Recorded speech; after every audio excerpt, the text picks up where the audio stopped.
ದಾಂಡೇಲಿ ನಗರಸಭೆ ವ್ಯಾಪ್ತಿಯಲ್ಲಿ ಸರ್ಕಾರದಿಂದ ಮೀಸಲಾದ G+2 ಮನೆಗಳು ನೈಜ ಬಡವರಿಗೆ ತಲುಪಿಲ್ಲವೇ? ಹೌದು, ಉತ್ತರ ಕನ್ನಡ ಜಿಲ್ಲೆಯ ಹಳಿಯಾಳ ವಿಧಾನಸಭಾ ಕ್ಷೇತ್ರದ ವ್ಯಾಪ್ತಿಯ ದಾಂಡೇಲಿ ನಗರಸಭೆ ವ್ಯಾಪ್ತಿಯಲ್ಲಿ ನಿಜವಾದ ನಿವೇಶನ ರಹಿತ ಬಡವರಿಗೆ ಅನುಕೂಲವಾಗಲಿ ಎಂದು ಕೇಂದ್ರ ಹಾಗೂ ರಾಜ್ಯ ಸರ್ಕಾರಗಳ ಸಹಯೋಗದಲ್ಲಿ ಪ್ರಧಾನಮಂತ್ರಿ ಆವಾಸ್ ಯೋಜನೆ ಅಡಿ 1,100 ಮನೆಗಳನ್ನು ಮಂಜೂರು ಮಾಡಿ ಹಲವು ವರ್ಷಗಳು ಕಳೆದಿವೆ. ಅಂದಾಜು 850 ಅರ್ಜಿಗಳಿಗೆ ಹಣ ತುಂಬಿಸಿಕೊಂಡಿರುವ ಬಗ್ಗೆ ಮಾಹಿತಿ ಇದೆ. ಆದರೆ ಅದ್ಯಾಕೋ ಏನೋ ಗೊತ್ತಾಗ್ತಿಲ್ಲ, ದಾಂಡೇಲಿ ನಗರಸಭೆ ವ್ಯಾಪ್ತಿಯ ನಿಜವಾದ ಅರ್ಹತೆ ಇರುವ ಬಡ ಅಲೆಮಾರಿ ಕುಟುಂಬಗಳು, ದುಡಿದು ತಿನ್ನುವ ಕುಟುಂಬಗಳು ಇಲ್ಲಿವರೆಗೂ ಸಹ ರಸ್ತೆ ಇಕ್ಕಲ್ಲುಗಳಲ್ಲಿಯೇ ಜೋಪಡಿಗಳಲ್ಲಿ ಜೀವನ ಮಾಡುತ್ತಿರುವುದು ನೋಡಿದ್ರೆ ದಾಂಡೇಲಿ ನಗರಸಭೆ ವ್ಯಾಪ್ತಿಯ ನೈಜವಾದ ಅರ್ಹತೆ ಇರುವ ಬಡವರಿಗೆ ಮನೆ ಕೊಡಲು ನಗರಸಭೆ ಆಡಳಿತ ಹಾಗೂ ಅಧಿಕಾರಿಗಳು ವಿಫಲರಾಗಿದ್ದಾರೆ ಎಂಬುದಕ್ಕೆ ನಮ್ಮ ನ್ಯೂಸ್ ಸಮೂಹದ ರಾಜ್ಯ ಉಪಸಂಪಾದಕ ಬಸವರಾಜು ಅವರು ವರದಿಯನ್ನ ಬಯಲಿಗೆಳೆದು ಉತ್ತರ ಕನ್ನಡ ಜಿಲ್ಲೆಯ ಉಸ್ತುವಾರಿ ಕಾರ್ಯದರ್ಶಿಗಳಾದ ಸುಷ್ಮಾ ಗೋಡ್ಬೇಳೆ ಅವರಿಗೆ ಈ ಸಮಸ್ಯೆಯ ಬಗ್ಗೆ ಗಮನಕ್ಕೆ ತೆಗೆದುಕೊಂಡು ಬಂದು ಬೆಳಕು ಚೆಲ್ಲುವ ಕೆಲಸ ಮಾಡಿದ್ದಾರೆ. ದಾಂಡೇಲಿ ನಗರಸಭೆ ವ್ಯಾಪ್ತಿಯಲ್ಲಿ ಕೆಲವು ಅಲೆಮಾರಿ ಜನಾಂಗ ಮತ್ತೆ ದುಡ್ಕೊಂತಿರ್ತಕ್ಕಂಥ ಕುಟುಂಬಗಳು, ತುಂಬಾ ಬಡ ಕುಟುಂಬಗಳಿಗೆ 1,100 ಮನೆಗಳನ್ನ ಸರ್ಕಾರ ಬಿಡುಗಡೆ ಮಾಡಿತ್ತು ಮೇಡಮ್. ಅಂತದ್ರಲ್ಲಿ ಈಗ ಏನಾಗಿದೆ ಅಂದ್ರೆ ಅರ್ಹರಿಗೆ ನಿಜವಾಗೂ ಸಿಕ್ಕೇ ಇಲ್ಲ. ಬಡವರಿಗೆ ಮತ್ತೆ ದುಡ್ಕೊಂಡ್ ತಿಂತಕ್ಕಂಥ ಕುಟುಂಬಗಳಿಗೆ ಮತ್ತೆ ಅಲೆಮಾರಿ ಕುಟುಂಬಗಳಿಗೆ ಯಾರ್ಯಾರಿಗೋ ಸಿಗ್ತಾ ಇದೆ.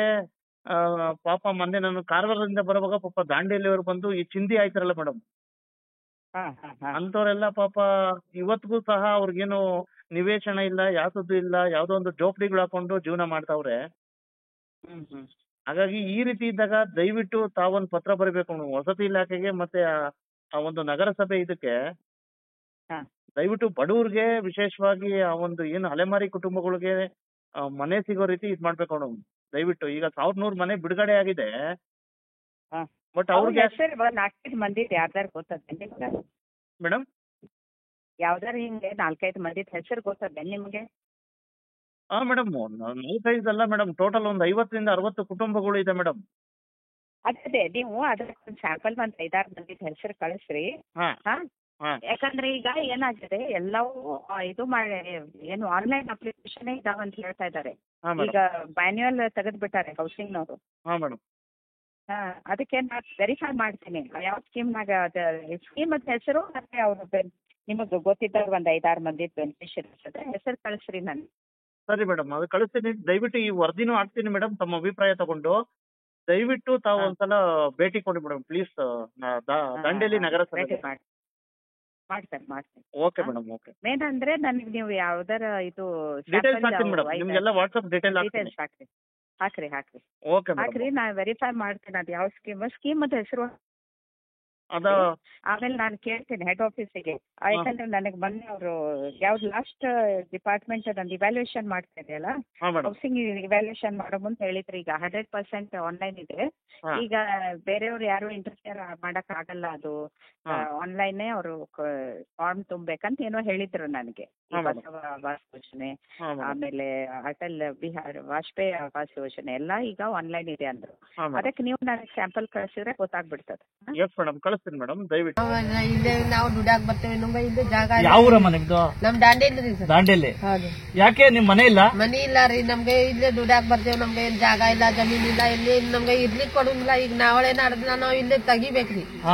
ಇಲ್ಲೇ ತೆಗ್ದಿದ್ರ ನಾವು ನಮ್ಗೆ ಇಲ್ಲೇ ಜಾಗ ಇರ್ಲಿಕ್ಕಿಲ್ಲ.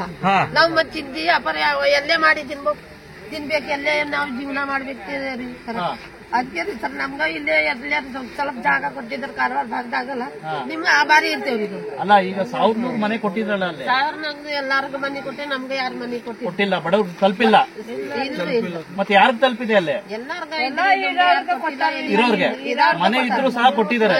ಮನೆ ಇರೋರ್ಗೆ ಕೊಟ್ಟಾಕುದ್ರೆ ನಮ್ಗೆಲ್ಲ ಬಡವ್ರಿಗೆ ಯಾರು ಮನೆ ಕೊಟ್ಟಿಲ್ಲ. ಹೇಳಮ್ಮ, ಈಗ ನಿಮ್ಗೂ ಮನೆ ಸಿಕ್ಕಿಲ್ಲ? ನಮ್ಗ ಸಿಕ್ಕಿಲ್ಲ ರೀ ಸರ್. ಹೌದಾ?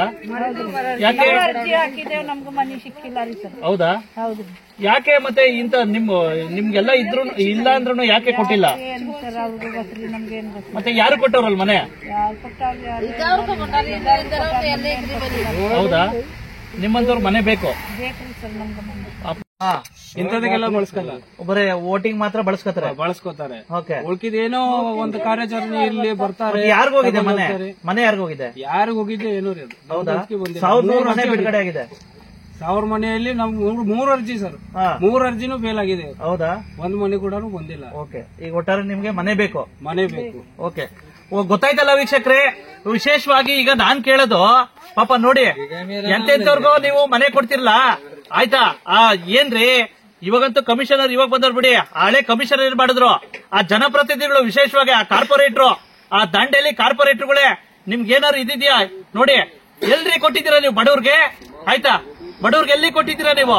ಬರೀ ಅರ್ಹತೆ ಇದ್ದವ್ರಿಗೆ ಮನೆ ಕೊಡೋದ್ ಬಿಟ್ಟು ಅರ್ಹತೆ ಇಲ್ದಿದ್ದವ್ರಿಗೆ 2 ಮನೆ ಇರೋರ್ಗೆ, ಮನೆ ಇರೋರ್ಗೆ ಕೊಟ್ಟಿದ್ದೀರಂತಲ್ಲ. ಪಾಪ ನೋಡಿ, ಎಲ್ರಿ ಬಡವ್ರಿಗೆ ಎಲ್ರಿ ಇದೆ ನ್ಯಾಯ? ವಿಶೇಷವಾಗಿ ಪ್ರಜಾಪ್ರಭುತ್ವ ವ್ಯವಸ್ಥೆಯಲ್ಲಿ ನಿಜವಾಗೂ ತಳಮಟ್ಟದವ್ರನ್ನ ಮೇಲೆತ್ಬೇಕಂತ ಕೆಲಸ ಮಾಡ್ಬೇಕು.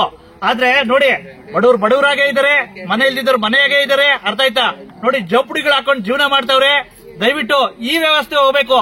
ಇದನ್ನ ನಾನ್ ಮಾತ್ರ ಸುಮ್ಮನೆ ಬಿಡಲ್ಲ, ಈ ಸಂಬಂಧಪಟ್ಟ ಇಲಾಖೆ ಅಧಿಕಾರಿಗಳಿಗೆ ಸಚಿವರು ಗಮನಕ್ಕೆ ತಗೋಬತ್ತೀನಿ. ದಯವಿಟ್ಟು ಇಲ್ಲಿ ಇರ್ತಕ್ಕಂತ ಯಾರು ಬಡವರು ಇದಾರೋ, ಯಾರು ನಿಜವಾದ ಅರ್ಹತೆ ಇದೆಯೋ ಅವ್ರಿಗೆ ಮನೆಗಳು ಕೊಡಬೇಕು ಅಂತ ಹೇಳ್ಬಿಟ್ಟು ಈ ವರದಿನ ಮುಗಿಸ್ತಾ ಇದ್ದೀನಿ. ಮಾನ್ಯ ಮುಖ್ಯಮಂತ್ರಿಗಳಾಗಿರ್ತಕ್ಕಂಥ ಸಿದ್ದರಾಮಯ್ಯ ಸಾಹೇಬ್ರು, ಮತ್ತೆ ವಸತಿ ಸಚಿವರಾಗಿರ್ತಕ್ಕಂಥ ಜಮೀರ್ ಅಹಮದ್ ಖಾನ್, ಮತ್ತೆ ಉಪಮುಖ್ಯಮಂತ್ರಿಗಳಾಗಿರ್ತಕ್ಕಂಥ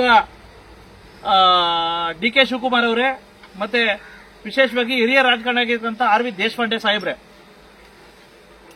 ಸರ್ ಈಗ ಇವರು ನನಗೆ ಭೇಟಿಯಾಗಿದ್ದಾರೆ. ವಿಶೇಷವಾಗಿ ಇವರು ದಾಂಡೇಲಿ ನಗರದ ಎಲ್ಲ ನಿವಾಸಿಗಳು, ಅಲೆಮಾರಿ ಸಮುದಾಯಕ್ಕೆ ಸೇರಿದವರು. ಇವ್ರಿಗೆ ಯಾವುದೇ ರೀತಿ ಜಮೀನಿಲ್ಲ, ಯಾವುದೇ ರೀತಿ ಇದಿಲ್ಲ, ದಿನನಿತ್ಯ ದುಡ್ಕೊಂಡು ತಿಂತಕ್ಕಂಥದ್ದು. ವಿಶೇಷವಾಗಿ ಅದು ಹೆಂಗಪ್ಪ ಅಂತಂದ್ರೆ, ಈ ಅಕ್ಕಪಕ್ಕ ಊರುಗಳಲ್ಲಿ ಚಿಂದಿಗಳನ್ನ ಹಾಯ್ದು ಆ ಒಂದು ವಸ್ತುಗಳನ್ನ ಸಂಗ್ರಹ ಮಾಡಿ, ಅದನ್ನ ಒಂದ್ ಕಡೆ ಸಂಗ್ರಹ ಮಾಡಿ ಅದನ್ನ ಮಾರಾಟ ಮಾಡಿ ಉಪಜೀವನ ನಡೆಸ್ತಾರೆ. ಎಲ್ಲ ಪಾಪ ನೋಡಿ, ಎಲ್ಲ ಹುಡುಗರಿದ್ದಾರೆ, ಪಾಪ ಹೆಣ್ಮಕ್ಳಿದ್ದಾರೆ. ಸ್ವತಂತ್ರ ಬಂದಾಗಿದ್ದನ್ನು ಸಹ ಪ್ರಜಾಪ್ರಭುತ್ವ ವ್ಯವಸ್ಥೆಯಲ್ಲಿ ಸರ್ವರಿಗೂ ಸಮಾನತೆ, ಮತ್ತೆ ಸಂವಿಧಾನದಲ್ಲಿ ಎಲ್ಲರಿಗೂ ಸಹ ನಾವು ಅಷ್ಟು ಕೊಟ್ಟಿದೀವಿ, ಇಷ್ಟು ಕೊಟ್ಟಿದೀವಿ ಸವಲತ್ತುಗಳು ಅಂತ ಹೇಳ್ತೀರಾ. ಇವತ್ತು ಸ್ವತಂತ್ರ ಬಂದು ಆಲ್ರೆಡಿ 75 ವರ್ಷ ಮೀರ್ತು, ಅರ್ಥ ಆಯ್ತಾ?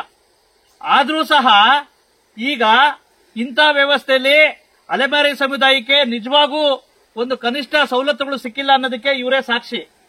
ಯಾಕಪ್ಪ ಅಂತಂದ್ರೆ, ನಿಮ್ ರೇಷನ್ ಕಾರ್ಡ್ ಇದೆಯಾ? ರೇಷನ್ ಕಾರ್ಡ್ ಒಂದಿದೆ. ಪಾಪ ಎಂತೆಂತವ್ರಿಗೂ ನೀವು ವಸತಿ ಕೊಡ್ತೀರಾ, ಎಂತೆಂತವ್ರಿಗೂ ಅರ್ಹತೆ ಇಲ್ಲ ಅಂದ್ರೂ ಸಹ 2-3 ಮನೆ ಸ್ಯಾಂಕ್ಷನ್ ಮಾಡ್ತೀರಾ. ಎಲೆಕ್ಷನ್ ಟೈಮಲ್ಲಿ ನಿಮ್ಮ ವೋಟ್ ಬ್ಯಾಂಕ್ಗೋಸ್ಕರ ಇವ್ರನ್ನ ಚೆನ್ನಾಗಿ ಬಳಸ್ಕೊತೀರಾ. ಅದು ಬಿಟ್ರೆ ನಿಜವಾಗೂ ಒಬ್ಬ ತಳಮಟ್ಟದ ಸಮುದಾಯ, ಅಲೆಮಾರಿ ಸಮುದಾಯಕ್ಕೆ ನಿಜವಾಗೂ ನ್ಯಾಯ ದೊರಕಿದ್ಯಾ ಅಂತಕ್ಕಂಥದ್ದು ತುಂಬಾ ಖೇದಕರದ ವಿಷಯ. ಇದಕ್ಕೆ ಸ್ಪಷ್ಟ ಉದಾಹರಣೆ ಇವರು ಪಾಪ, ಆಯ್ತಾ? ಹಾಗಾಗಿ ದಯವಿಟ್ಟು ಈ ವರದಿನ ಮಾತ್ರ ನಾನು ಬಿಡೋದಿಲ್ಲ ಇವ್ರನ್ನ. ದಯವಿಟ್ಟು ಇಂಥವ್ರಿಗೆ, ಬಡವ್ರಿಗೆ, ಪಾಪ ದುಡ್ಕೊಂಡು ತಿಂತಕ್ಕಂಥವ್ರಿಗೆ ಮೊದಲು ಸವಲತ್ತುಗಳು ತಲುಪಿಸ್ರಿ ಸ್ವಾಮಿ, ಆಯ್ತಾ? ಪಾಪ ಮನೆ ಇಲ್ಲ ನೋಡಿ, ಎಲ್ಲೋ ನೀರಿನ ವ್ಯವಸ್ಥೆ ಇಲ್ಲ, ಎಲ್ಲೂ ಇಲ್ಲ, ಪಾಪ ದುಡ್ಕೊಂಡು ಇಲ್ಲಿ ಬಂದಿದ್ದಾರೆ. ಕಾರಣ ಅಲ್ಲಿ ಉದ್ಯೋಗ ಇಲ್ಲ, ಆಯ್ತಾ? ಅದಕ್ಕಾಗಿ ಪಾಪ ಬಂದಿದ್ದಾರೆ. ಓಕೆ, ದುಡ್ಕೊಂಡು ತಿಂತಾರೆ ಪಾಪ, ಓಕೆ. ಆದ್ರೆ ಕನಿಷ್ಠ ಇವತ್ತಿಗೂ ಸಹ ಒಂದು ಜೋಪಡಿಗಳಲ್ಲಿ ಬದುಕ್ತಾವ್ರಲ್ಲ, ಅವ್ ಕನಿಷ್ಠ ಅವ್ರಿಗೆ ಒಂದು ಮನೆಯರು ಮಾಡ್ಕೊಡ್ಬೇಕಲ್ಲ. ನೀವ್ ಯಾರ್ಯಾರಿಗೋ ನಿವೇಶನ ಕೊಡ್ತೀರಾ ವಸತಿ ರಹಿತರಿಗೆ, ಆಯ್ತಾ? ಇವರೆಲ್ಲ ನಿಮ್ಗೆ ಏನ್ ಕಾಣಿಸ್ತಾರೆ?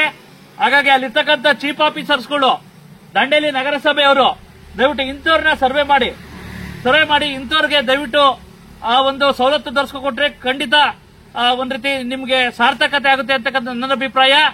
ಹಾಗಾಗಿ ಪಾಪ ಭೇಟಿಯಾಗಿದ್ದಾರೆ.